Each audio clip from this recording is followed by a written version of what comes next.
మీ బంగారం తాకట్టులో ఉందా? విడిపించుకోలేక ఇబ్బందులు పడుతున్నారా? అయితే మీ బంగారాన్ని వెంటనే విడిపించి కొంటాం. గణేష్ గోల్డ్. మీరు సంప్రదించాల్సిన ఫోన్ నంబర్లు 9160-266-916, 8712619507.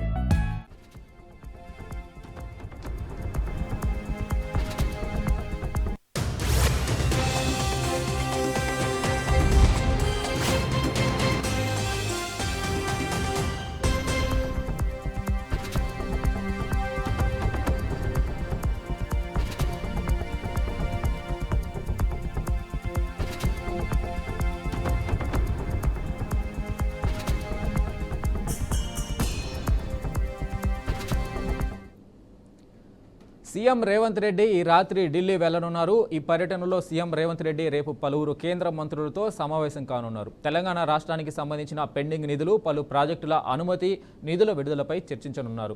జూలై 24న ఆయన కాంగ్రెస్ అధ్యక్షుడు మల్లికార్జున ఖర్గే లోక్సభలో ప్రతిపక్ష నాయకుడు రాహుల్ గాంధీలతో సమావేశమై తెలంగాణలో నిర్వహించిన కులగణన సర్వే ఫలితాలను సమర్పించనున్నారు. బీసీలకు 42% రిజర్వేషన్ అమలుపై వివరణ ఇవ్వనున్నారు.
ఆడపిల్లలు అన్ని రంగాల్లోనూ రాణిస్తున్న ఈ రోజుల్లోనూ ఇంకా అఘాయిత్యాలు జరుగుతున్నాయి. ఒడిశాలోని సుందర్గఢ్ జిల్లాలో 15 ఏళ్ల టీనేజర్ హాకీ క్రీడాకారిణిపై ఆమె కోచి సామూహిక అత్యాచారానికి పాల్పడిన ఘటన సంచలనం రేపుతుంది. రూర్కెలాలోని స్పోర్ట్స్ అథారిటీ ఆఫ్ ఇండియా సెంటర్లో ఈ ఘటన చోటు చేసుకుంది.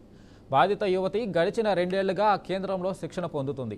జూలై 3వ తేదీ సాయంత్రం స్థానిక స్టేడియంలో కోచింగ్ సెషన్ పూర్తయిన తర్వాత 4 కోచ్లు సదరు క్రీడాకారిణిని లాడ్జికి తీసుకెళ్లి అక్కడ తనపై లైంగిక దాడికి పాల్పడ్డారని బాధిత యువతి ఆరోపించింది. విషయం ఎవరికైనా చెప్తే తీవ్ర పరిణామాలుంటాయని బెదిరించినట్లు బాధిత యువతి ఫిర్యాదులో పేర్కొంది. ఈ ఘటనపై బాధిత యువతి పోలీసులకు ఫిర్యాదు చేయగా పోలీసులు కేసు నమోదు చేశారు.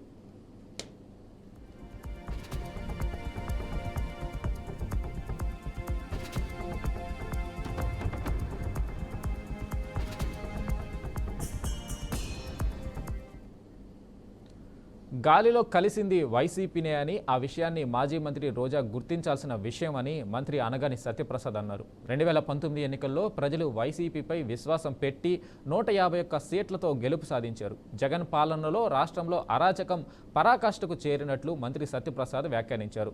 అందుకే 2024 ఎన్నికల్లో వైసీపీ కేవలం 11 సీట్లకు పరిమితమైందన్నారు. ప్రజలు వైసీపీ అరాచకాలను, ఆకృత్యాలను గుర్తించి 93% రేటింగ్తో కూటమిని గెలిపించారని పేర్కొన్నారు.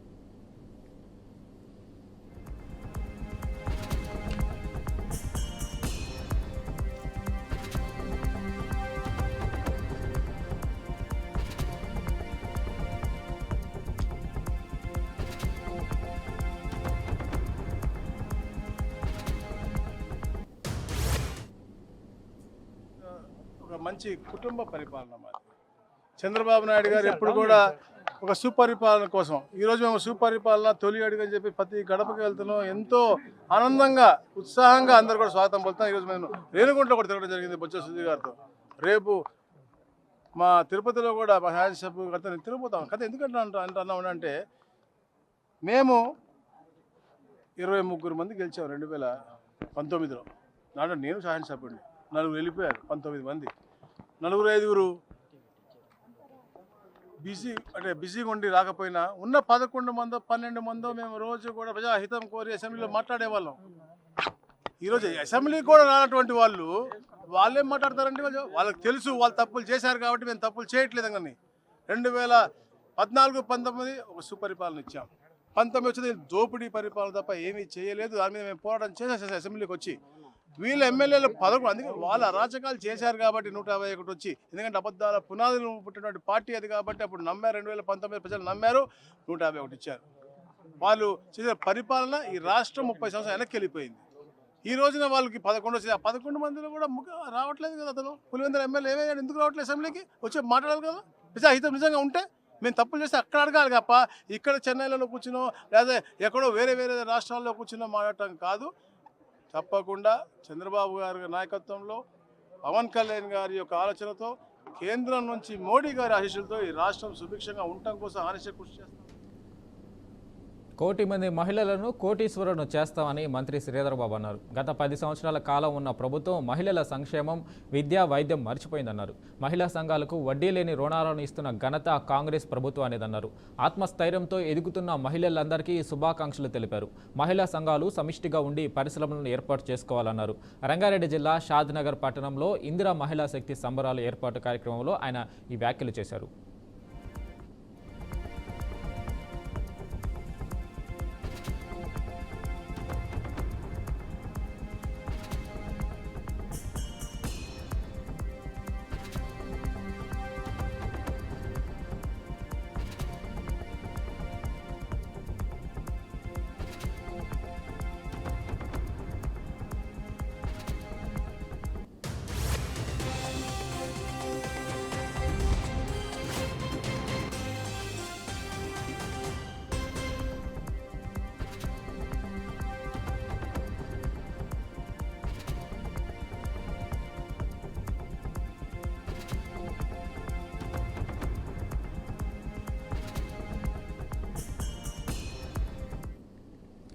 టీటీడీ చైర్మన్ బీఆర్ నాయుడు ధర్మ ప్రచార పరిషత్ కార్యాచరణల కరపత్రాన్ని విడుదల చేశారు. ఈ కార్యక్రమంలో 142 మంది కాంట్రాక్ట్ డ్రైవర్లను రెగ్యులర్ చేయడానికి ప్రభుత్వ ఆమోదానికి బోర్డు సిఫారసు చేయడం, తిరుమలలో 3వ వైకుంఠం క్యూ కాంప్లెక్స్ నిర్మాణానికి కన్సల్టెన్సీ కమిటీ ఏర్పాటు, అలిపిరి ప్రాంతంలో ఆధ్యాత్మిక అభివృద్ధి కోసం కన్సల్టెన్సీ నియామకం వంటి కీలక నిర్ణయాలు తీసుకున్నారు. టీటీడీలో సైబర్ నేరాలను నివారించేందుకు సైబర్ సెక్యూరిటీ ల్యాబ్ ఏర్పాటు, అన్ని కార్యాలయాలను ఒకే భవనంలో కేంద్రీకరించడం కోసం పరిపాలనా భవనం నిర్మాణం, ఒంటిమిట్ట కోదండ రామాలయంలో అన్నప్రసాద వితరణకు 4,35,00,000 రూపాయల నిధులు మంజూరు చేయడం వంటి అంశాలపై కూడా చర్చ జరిగింది. ఈరోజు ఈ నూతన కార్యవర్గం ఏదైతే ఏర్పడిందో దాని తర్వాత ఇది 9వసారి ఈ సమావేశం జరిగింది. ఈరోజు ఉదయం పొద్దున్నే 10:30 నుంచి ఇప్పటి వరకు కూడా చాలా ముఖ్యమైనటువంటి అంశాల మీద కూలంకషంగా చర్చించి అందరి ఏకాభిప్రాయంతో కొన్ని తీర్మానాలు చేశాం. ఇవన్నీ కూడా మీ అందరికీ ఒక్కొక్క పాయింట్ ఏదైతే మేము ఇవాళ నిర్ణయాలు చేశామో దాని మీద ఈవో గారు మొత్తం దీన్ని ఎక్స్ప్లెయిన్ చేస్తారు. దాన్ని చేసిన తర్వాత మీకేమన్నా దాని మీద అనుమానాలు ఉంటే మేము దానికి సమాధానం చెప్తాను. కాబట్టి ఇప్పుడు ఈ ఈవో గారిని దీని మీద ఈరోజు నిర్మించాల్సిన అవసరం ఉందా లేదా, ఎందుకంటే మీకు క్యూ లైన్లో వీకెండ్స్లో కానీ ఎక్కువగా రద్దీ ఉన్న టైంలో, లేకపోతే పర్వదినాలు ఉన్న రోజు ఎక్కువగా భక్తులు వస్తూ ఉంటారు. వాళ్ళకి వెయిటింగ్ టైం కూడా క్యూ లైన్లో చాలా ఎక్కువ ఉంటుంది. ఒక్కొక్కసారి 8 గంటలు 10 గంటలు కూడా ఉండే సందర్భాలు ఉన్నాయి.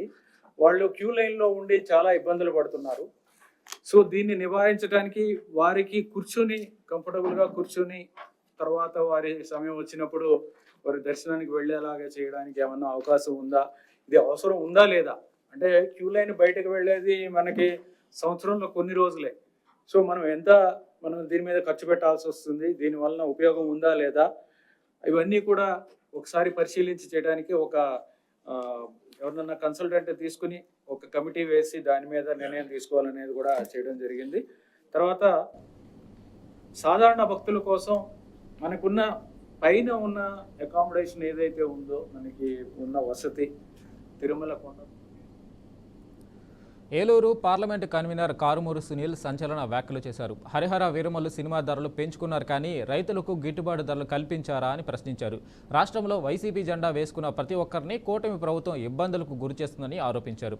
జగన్ ప్రవేశపెట్టిన క్యూఆర్ కోడ్ను ప్రతి ఇంటికి తీసుకెళ్లి కూటమి ప్రభుత్వం చేసిన మోసాలు వివరించాలని కార్యకర్తలకు చెప్పారు. పవన్ కళ్యాణ్ డిప్యూటీ సీఎంగా ఉండడం ఈ రాష్ట్రానికి దౌర్భాగ్యమని మండిపడ్డారు.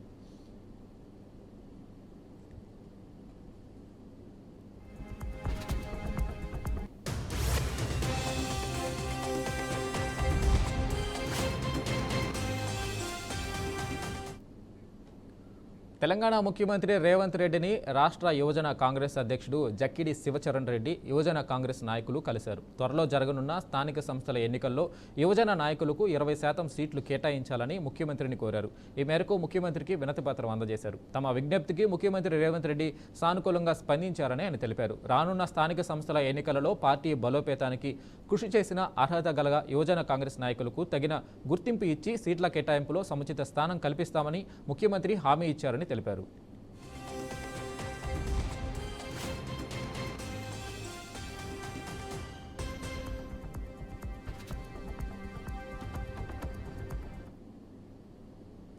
ఆదాయపు పన్ను మినహాయింపు విషయంలో కాంగ్రెస్ పార్టీకి మరోసారి నిరాశ ఎదురైంది. 199 కోట్ల విరాళాలపై పన్ను మినహాయింపు కోరుతూ కాంగ్రెస్ పార్టీ చేసిన విజ్ఞప్తిని ఆదాయపు పన్ను అప్పీలేట్ ట్రైబ్యునల్ తిరస్కరించింది. రిటర్నులు ఆలస్యంగా దాఖలు చేయడం నిబంధనల ఉల్లంఘన కిందకు వస్తుందని, చట్టం ప్రకారం మొత్తం ఆదాయానికి పన్ను చెల్లించాలని స్పష్టం చేసింది.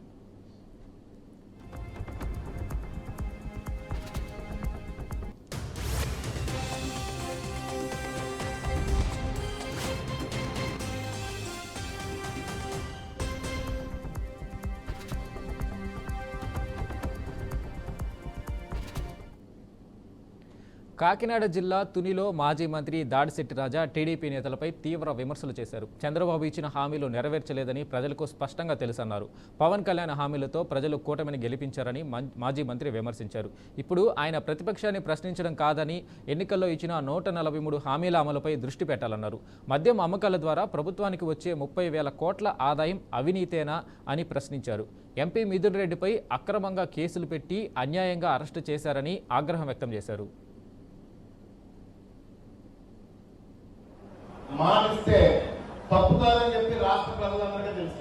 మాట మీద నిలబడని చెప్పేసి ఈ రాష్ట్ర ప్రజలందరికీ తెలుసు కాబట్టి ప్రజల్ని ఆల్రెడీ 3 సార్లు మభ్య పెట్టాను, ఇంకా లాభం లేదు, 4వ మభ్య పెట్టాలని చెప్పేసి పవన్ కళ్యాణ్ గారిని కూడా జతేసుకుంది. బీజేపీని అడిగాడు, బీజేపీ రానుంది, పవన్ కళ్యాణ్ గారిని కూడా జతేసుకుంది. పవన్ కళ్యాణ్ గారు నాది బాధ్యత అన్నారు. మరి ఏమాత్రం ప్రశ్నిస్తారో చూద్దాం.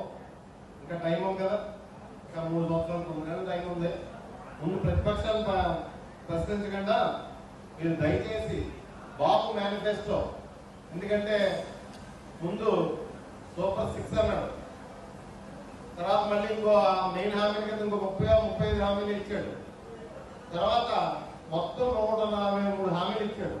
ఈ 143 హామీలు నెరవేర్చే విధంగా మీరు కృషి చేయాలని చెప్పేసి, ఎందుకంటే మిమ్మల్ని నమ్మి ఓట్లేసిన ఉభయ గోదావరి జిల్లాలో అయితేనే, వైజాగ్ జిల్లా అయితేనే ఇక్కడ ఎక్కువ ఉన్నారు ప్రజలు, ఖచ్చితంగా మీరు హామీలు నిలబెట్టి పనిలో ఉండాలని చెప్పేసి కోరుకుంటూ, మన ఎంపీ మిథున్ రెడ్డి గారు 3 సార్లు ఎంపీగా చేశారు. ఆయన 2014, 19లో కూడా ఎంపీగా చేశారు.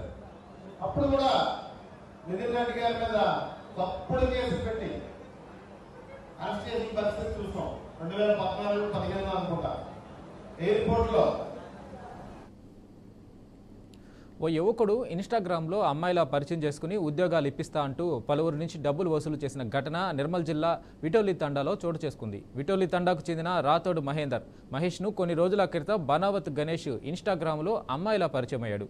ఉద్యోగం ఉంటే పెళ్లి చేసుకుంటానని చెప్పాడు. ఈ క్రమంలో తన సోదరుడు నిజామాబాద్కు వస్తున్నాడని, అతడిని ఒకసారి కలవాలని చెప్పాడు. మహేందర్, ఉమేష్లు కలిసి వెళ్ళగా వారిని గణేష్ ఇన్స్టాగ్రామ్లో అమ్మాయి సోదరులా కలిశాడు. ఉద్యోగాలు ఇప్పిస్తానని ఇద్దరి నుంచి 20,000 చొప్పున తీసుకున్నాడు. వారితో పాటు పలువురిని పరిచయం చేసుకుని వారి వద్ద కూడా డబ్బులు కాజేశాడు. మోసపోయినట్లు గుర్తించిన బాధితులు పోలీసులను ఆశ్రయించారు. ఇన్స్టాగ్రామ్లో రీల్ చేస్తుండే అతను నేను పోయి మెసేజ్ చేసిండు ఇన్స్టాలో, కామెంట్ పెట్టిండు రీల్కి. కామెంట్ పెట్టగానే ఇతను మెసేజ్ చేసిండు, ఎవరు నువ్వు అంటే నేను అమ్మాయిని సో అమ్మాయిని అని చెప్పేసి అతన్ని లవ్ చేసుకుందామని ట్రాప్ చేసింది ఆ అమ్మాయి అబ్బాయి తెలియదు. అయితే ఆ మెసేజ్ ఒకరోజు మెసేజ్ ఏం పెట్టింది, మా అన్న వస్తుండు మంచిగా చూసుకో అని చెప్పి పంపించింది. ఈడే మెసేజ్ పెట్టిండో అమ్మాయి పెట్టిందో తెలియదు. అయితే ఇతను వచ్చి 4 నెలలు ఉన్నాడు మా దగ్గరనే, తిన్నాడు పన్నాడు, మంచిగానే ఉన్నాం, ఫ్యామిలీ మెంబర్ లెక్క చూసుకున్నాం. తర్వాత అతను పోయి అలా ఆ ఇన్స్టా ఐడితోనే మెసేజ్ చేసిండు, ఏమని నీకు నాతో పెళ్ళి కావాలంటే ఈ మా అన్న ఒక జాబ్ చూపిస్తాడు, అతను చెప్పిందే వింటారు మా వాళ్ళు, మా ఇంటోళ్ళు అన్న ఏం చెప్తే అదే వింటారు, నువ్వు ఏం చేయకపోయినా మా అన్న ఓకే అంటే మన పెళ్ళి జరుగుతుంది, కాబట్టి నువ్వు జాబ్ కావాలంటే మా అన్న చెప్పింది విను అని చెప్పేసి ఇట్లా ట్రాప్ చేసిర్రు. తర్వాత అతను నమ్మి అందరం అతను నమ్మి అందరం పైసలు ఇచ్చేసినాం. మనిషికి 20,000 వేలు ఇచ్చినాం. ఇక 15 మంది వరకు ఉన్నాం. ఇతను ఇన్స్టాగ్రామ్లో నెల్లూరు జిల్లాలో కుబేరా సినిమా తరహాలో మోసం బయటపడింది. కొందరు కేటుగాళ్లు పేద గిరిజనుల నిరక్షరాస్యతను అడ్డం పెట్టుకుని డబ్బులు దోచుకున్నారు.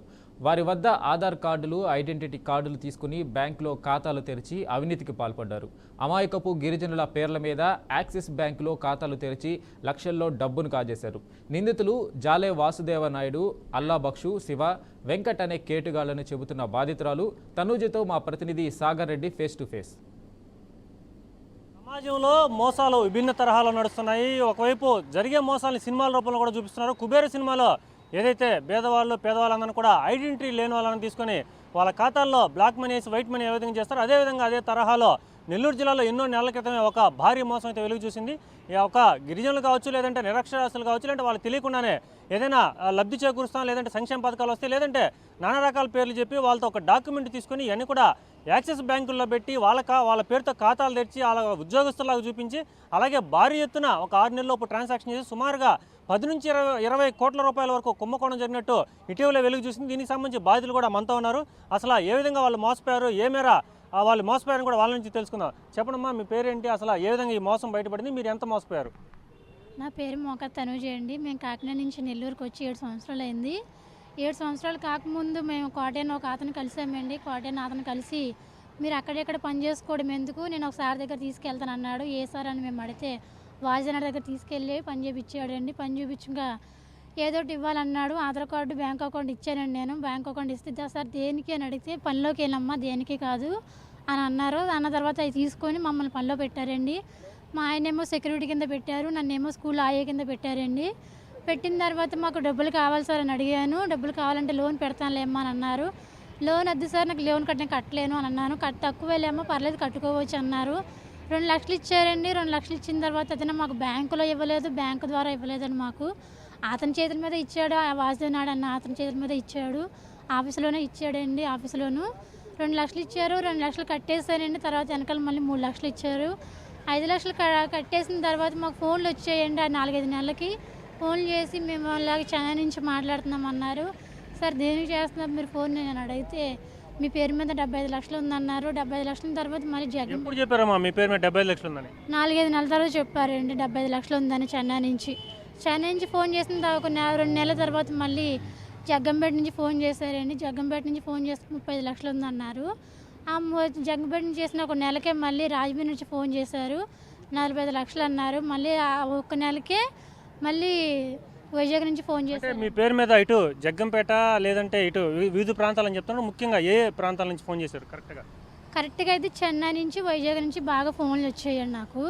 ఫోన్లు వచ్చిన తర్వాత నేను ఇంకా ఆర్టీసీ కాడికి వెళ్ళి యాక్సిస్ బ్యాంక్ కాడికి వెళ్ళి చెక్ చేస్తే 75 లక్షలు ఉందన్నారు. మొత్తం అమౌంట్ 75 లక్షల పైనే ఉందన్నారండి. నాకైతే 75 లక్షల పైనే ఉందంటే నేను కట్టలేనండి, నేను తీసుకోలేనప్పుడు నేను కట్టను, నేను చేయను నేను అన్నాను.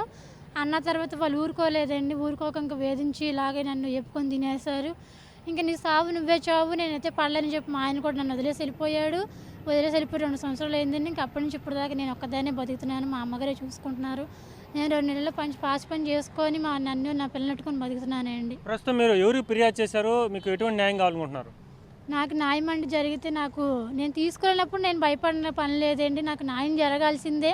ఎందుకంటే నేను అతను రావాలి, అతను వచ్చి నాకు న్యాయం చేయాలి. ఆ వాజనాడు అతను పట్టుకోవాలి, నాకు న్యాయం జరిపించాలండి. సుమారుగా 50 నుంచి 60 మంది వరకు ఇట ఫేక్ డాక్యుమెంట్లు పెట్టారు. జాలే వాసుదేవ నాయుడు, అల్లా బక్షు, శివ, వెంకట్ అని 4 పేర్లు ఇప్పటికే నిందితులుగా తెచ్చారు. ముఖ్యంగా ఈ వాసుదేవ నాయుడు గురించి ఇప్పటికే చాలామంది ఇక్కడ మనం బీఆర్కే న్యూస్ కూడా లోతుగా దీని మీద దర్యాప్తు చేసింది. ఒక ఇన్వెస్టిగేషన్ కూడా విస్తుపోయే నిజాలు వెలుగులో చూశాయి. ఎందుకంటే రాజకీయ నాయకుల పేరుతో ముసుగు తెచ్చారు. అలాగే ఒక స్కూల్ పేరుతో మాగుంట్లేట అనే ప్రాంతంలో ఒక స్కూల్ ఓపెన్ చేశారు, సుమారుగా 3 అంతస్తుల బిల్డింగ్. అలాగే ఇలాంటి అమాయకుల పేరుతో డాక్యుమెంట్లు తీసుకున్నారు. వాళ్ళ ఒకవైపు స్కూల్ ఉంది, రాజకీయ నాయకులుగా ఉన్నామని చెప్పి అనేక రకాలుగా వీళ్ళని భ్రమింపజేసి వీళ్ళ ఖాతాల్లో వివిధ రకాలుగా అంటే సుమారుగా 78 లక్షలు 70 లక్షల దాకా ఒక సాధారణంగా పనిచేసుకునే వాళ్ళ దగ్గర 70 లక్షల రూపాయలు అప్పు చేసినట్టు వాళ్ళ ఖాతాలో అకౌంట్లో అప్పులు చేశారు. ఇప్పుడేమో బ్యాంకులన్నీ కూడా వాళ్ళ మీద పడుతున్నాయి. సో తమకు న్యాయం జరగాలి, ఈ జాలే వాసుదేవ నాయుడు లాంటి వాళ్ళు ఈ సమాజంలో ఖచ్చితంగా శిక్ష పొందాలి, తమకు జరిగిన అన్యాయాన్ని ఇప్పటికే వాళ్ళు నెల్లూరు జిల్లా ఎస్పీ కూడా ఫిర్యాదు చేయడం జరిగింది. సో మొత్తం మీద బాధితులైతే తమకు న్యాయం చేయాలని చెప్పి ఇప్పటికే అనేక మార్లు పోలీసులు ఫిర్యాదు చేసి ఎటువంటి చర్యలు తీసుకోవట్లేదు. ఇటు ఎస్టీ సంఘాలు కావచ్చు, జిల్లా రాష్ట్ర స్థాయి నాయకులందరూ కూడా ఈరోజు జిల్లా ఎస్పీ కార్యాలయానికి వచ్చారు. ఇటు బాధితులకు మద్దతు తెలిపారు. సో మొత్తం మీద చూడాలి పోలీసులు ఎటువంటి చర్యలు తీసుకుంటారు. ఇప్పటివరకైతే కొందరు ముత్తుకూరు పిఎస్లో అరెస్ట్ చేశారని చెప్పి కూడా తెలుస్తుంది. మరి ఎటువంటి చర్యలు తీసుకుంటారో కూడా తెలియాల్సి ఉంది. ఇది ఇక్కడ నెల్లూరు నుంచి తాజా పరిస్థితి. కెమెరామెన్ అభిషేక్తో Sagar Reddy, BRK news, Nellore. Team india England మధ్య 4వ టెస్టు రేపటి నుంచి జరగనుంది. ఈ నేపథ్యంలో ఇంగ్లాండ్ టెస్ట్ జట్టు కెప్టెన్ బెన్ స్టోక్స్ టీమిండియాకు గట్టి హెచ్చరిక జారీ చేశాడు. సిరీస్లో ఇప్పటికే ఇరు జట్ల మధ్య తీవ్ర వాగ్వాదాలు, నిప్పులు చెరిగే మాటలు చోటు చేసుకుంటున్న నేపథ్యంలో తమ జట్టు మైదానంలో ఎదురయ్యే ఎలాంటి స్లెడ్జింగ్కైనా భయపడబోదని స్పష్టం చేశాడు. మాటకు మాటతో సమాధానం ఇస్తామని తెలిపాడు.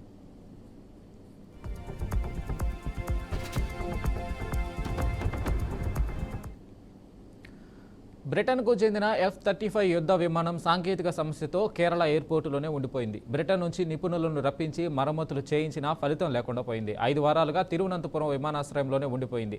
తాజాగా ఈ యుద్ధ విమానం గాల్లోకి లేచింది. బ్రిటన్ నుంచి వచ్చిన నిపుణులు విమానంలో ఏర్పడిన సమస్యను గుర్తించి మరమ్మతులు చేశారు. దీంతో 5 వారాల తర్వాత ఈ యుద్ధ విమానం గాల్లోకి ఎగిరింది. విజయవంతంగా గాల్లోకి ఎగరడంతో ఈ విమానాన్ని బ్రిటన్కు తరలించనున్నట్లు అధికారులు తెలిపారు.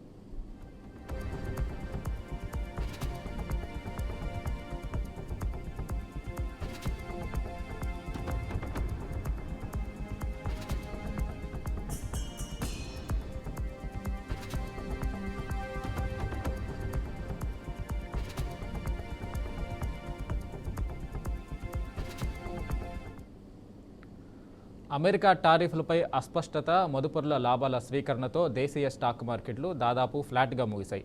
ఆగస్టు 1న అమెరికా భారత్ వాణిజ్య ఒప్పందం గడువు సమీపిస్తుండటంతో పెట్టుబడిదారులు అప్రమత్తంగా వ్యవహరించారు. సెన్సెక్స్ 13.53 పాయింట్లు తగ్గి 82,186.81 వద్ద ముగిసింది.